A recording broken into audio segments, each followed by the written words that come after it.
നമ്മുടെ സർക്കാർ ആശുപത്രികളെ കുറിച്ച് മോശം വാർത്തകൾ മാത്രം കേട്ടിരുന്ന ഒരു കാലമുണ്ടായിരുന്നു. പട്ടിയും പൂച്ചയും പെറ്റുകിടക്കുന്ന ഇടങ്ങൾ എന്നിവരെ നമ്മുടെ മാധ്യമങ്ങൾ എഴുതി. ഇന്ന് അന്താരാഷ്ട്ര മാധ്യമങ്ങൾ പോലും കേരളത്തിലെ ആരോഗ്യ മോഡലിനെ കുറിച്ച് ചർച്ച ചെയ്യുന്നു.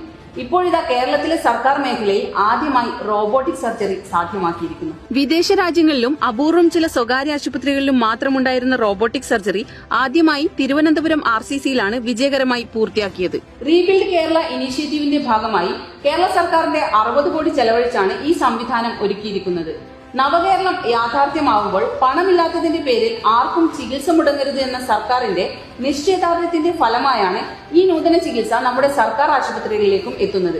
എന്തിന് മെഡിക്കൽ കോളേജുകളിൽ മാത്രമുള്ള ഹൃദയ ശസ്ത്രക്രിയകൾ നമ്മുടെ ജില്ലാ ആശുപത്രികളിൽ വരെ നടക്കുന്ന തലത്തിലേക്ക് കേരളത്തിലെ ആരോഗ്യരംഗം വളർന്നിരിക്കുന്നു.